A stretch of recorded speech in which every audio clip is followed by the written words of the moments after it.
Me encontraba frente al espejo ajustando mi corbata, preparándome para lo que creía sería una cena familiar rutinaria en casa de mi hija. En mi bolsillo llevaba un pequeño cheque, un ahorro destinado simplemente a verla feliz. De pronto, mi teléfono vibró. No era ella, sino mi abogado.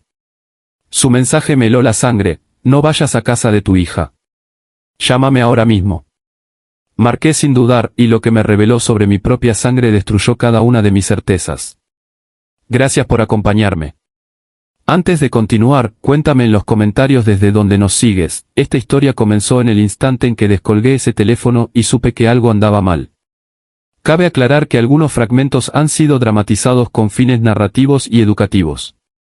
Cualquier parecido con la realidad es coincidencia, pero el mensaje de fondo es absolutamente verídico. El silencio en mi humilde casa de alquiler en el sur de Boston solía ser mi refugio, pero esa noche se sentía opresivo. Observé la fotografía de Catherine, mi difunta esposa. Sus ojos irradiaban el amor que compartimos durante 40 años. Tenías razón, Catherine, susurré a su retrato. La consentimos demasiado. La protegimos en exceso. Al mirarme al espejo, vi a un hombre de 71 años, de cabello canoso y un traje con una década de antigüedad. Para el mundo, yo era Joseph Bennett, un ingeniero jubilado que subsistía con la seguridad social y una pensión modesta. Conducía una camioneta Ford de 15 años, recortaba cupones y vivía en una casa que clamaba por una capa de pintura. Esa era la imagen que había construido meticulosamente, el padre que Sara creía conocer. Toqué el sobre en mi chaqueta, un cheque de $500. Le había dicho a Sara que este mes no compré calefacción para poder dárselo, tras sus quejas por el costo de las clases de ballet de mi nieta. Quería que pensaran que vivía al límite. Era una prueba, una que llevaban años reprobando, pero que me negué a aceptar hasta ese momento. La vibración del teléfono me sacó de mis pensamientos. Era Richard, mi abogado de confianza por 3 décadas. Su voz, usualmente pausada, sonaba agitada. Joseph, escúchame bien. Estoy en el juzgado. Un contacto en la oficina de registros me alertó de un archivo, una moción de urgencia para una curatela o tutela de emergencia. La solicitante es Sara Bennett Miller. El afectado eres tú. Sentí un peso inmenso sobre mis hombros. Sabía lo que eso implicaba: perder el derecho a firmar cheques, a decidir dónde vivir, a ser legalmente un adulto. Mi hija quería convertirme en un niño ante la ley para ser mi guardián. Los cargos: demencia y declive cognitivo severo. Las pruebas afirman que dejo la estufa encendida, que me pierdo al conducir y que soy un peligro para mis finanzas. El objetivo: control inmediato de mis activos para evitar que despilfarre mi dinero. Despilfarrar, pensé con amargura. Vivía con menos de $2,000 al mes. Pero había más. Richard me advirtió que la audiencia era al día siguiente, pero esa misma noche se realizaría una evaluación médica. Habían invitado a un tal Dr. Iris. Recordé la llamada de mi yerno, Michael, invitando a un viejo amigo de la universidad a la cena. Era una trampa. Una evaluación forense disfrazada de fiesta de cumpleaños. No vayas, Joseph. Quédate en casa, me rogó Richard. Pero algo en mí cambió. La rigidez de mis rodillas desapareció, reemplazada por una resolución gélida. Voy a ir, sentencié. Si me quedo, lo intentarán de nuevo. Necesito verlos a la cara. Necesito pruebas. Me dirigí al armario y saqué una caja negra, un grabador digital de alta fidelidad que usaba en mis inspecciones de obra. Lo oculté tras el pañuelo de mi chaqueta. Estaba listo para registrar cada mentira. Al llegar a la mansión de $2. 5 millones en Wellesley donde vivían Sara y Michael, el contraste era evidente. Conducían autos de lujo y viajaban por Europa, pero yo sabía la verdad: nadie intenta encerrar a su padre a menos que las deudas lo estén asfixiando. Adopté mi papel. Relajé los músculos faciales para parecer distraído y arrastré los pies al caminar. Si querían a un anciano senil, les daría la actuación de su vida. La arrogancia del enemigo es la mejor aliada. Michael me recibió con un tono de voz excesivamente alto, como si yo fuera sordo. La manipulación comenzó de inmediato, insinuando que me había perdido en el camino. Sara me saludó con un abrazo rígido, oliendo a vino caro, y dejó mi cheque de $500 a un lado como si fuera basura. En la sala me presentaron al doctor Aeris, un hombre de mirada fría y analítica. Durante el interrogatorio, fingí confusión, dudé sobre qué puentes había diseñado, siendo yo el consultor principal del puente Sakim. Equivoqué el día de la semana a propósito. Acepté que me sirvieran agua en un vaso de plástico para niños, mientras ellos brindaban con cristal.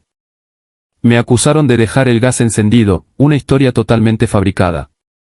Lo haces y no lo recuerdas, papá, decía Sara con una falsa compasión que quemaba más que el fuego.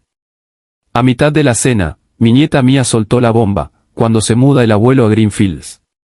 El silencio fue sepulcral. Greenfields era un asilo estatal deplorable, un lugar donde la gente va a ser olvidada. Michael intentó callarla, pero la verdad estaba fuera, planeaban internarme esa misma noche. Aproveché un momento para ir al baño y me desvié a la oficina de Michael. Su computadora estaba encendida. La contraseña fue fácil de adivinar. Lo que encontré fue aterrador: deudas masivas, un aviso de ejecución hipotecaria por $1. 2 millones. Fraude, una escritura falsificada donde Michael ponía mi casa como garantía de sus préstamos. Bancarrota, sus cuentas de criptomonedas estaban en cero. No solo querían encerrarme, ya me habían robado mi hogar. Tomé fotos de todo con mi teléfono antes de que Sara me interrumpiera. Regresé a la mesa y me negué a firmar unos papeles del seguro, en realidad, un poder notarial, fingiendo que mi pulso tembloroso me impedía escribir. Al salir de esa casa, mi fragilidad desapareció. Llamé a Richard desde una gasolinera. Los tengo, le dije. Le pedí investigar la propiedad de la casa de Sara y congelar el fideicomiso Catherine. Aquí está el giro, ese fideicomiso, alimentado por las patentes de mis inventos de ingeniería durante 20 años, tenía un valor de $12 millones. Sara no sabía que existía. Estaba dispuesta a destruirme por una casa de $400,000, ignorando que era la heredera de una fortuna multimillonaria. Congela el fideicomiso. Elimina a Sara como beneficiaria hoy mismo, ordené. Esa noche, el padre que había en mí murió. Ya no era un protector, era un ingeniero evaluando una estructura podrida que debía ser demolida. Mañana, cuando vengan a buscarme para llevarme al asilo, conocerán al verdadero Joseph Bennett. Eran las 8 de la mañana en punto. El rugido del Mercedes de Sara y la Range Rover de Michael rompió el silencio de mi calle. Los vi por la ventana, bajaron del auto con carpetas en mano y esa expresión de falsa preocupación que ahora me producía náuseas. Junto a ellos, el doctor Aeris, listo para certificar mi incapacidad. No sabían que Richard, mi abogado, ya estaba en mi sala con un equipo de grabación profesional y una carpeta 3 veces más gruesa que la suya. Cuando golpearon la puerta, no les abrí yo. Fue Richard. Buenos días. Pasen, los estábamos esperando, dijo Richard con una sonrisa gélida. La cara de Michael se desencajó. ¿Qué hace este hombre aquí, Joseph? Esto es un asunto familiar privado. Me puse de pie. Ya no arrastraba los pies. No temblaba. Me erguí con toda mi estatura de ingeniero y hablé con una voz que no habían escuchado en años, una voz de autoridad absoluta. Siéntense. Tenemos mucho de qué hablar antes de que intenten llevarme a ese resort llamado Greenfields. Lo que siguió fue una ejecución quirúrgica, la grabación, reproduje el audio de la cena.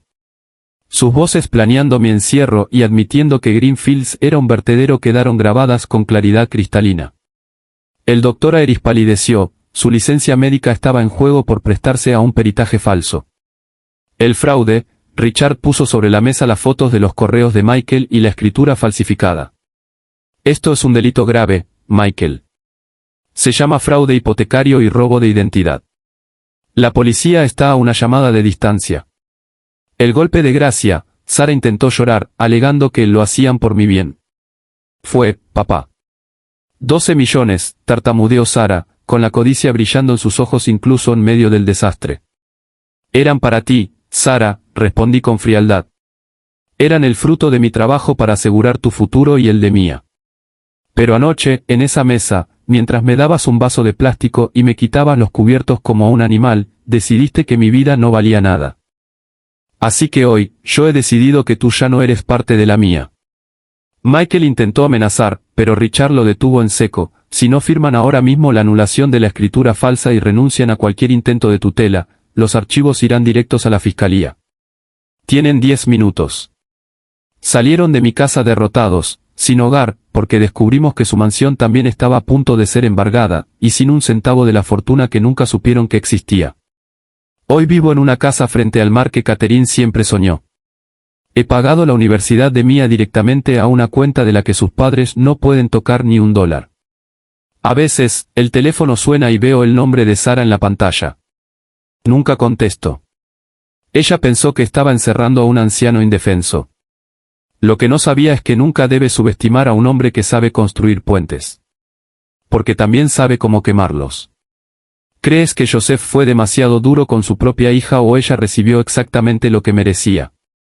Si quieres descubrir qué pasó cuando Sara y Michael llegaron a su mansión y encontraron los avisos de desalojo pegados en la puerta, házmelo saber en los comentarios para la parte 2.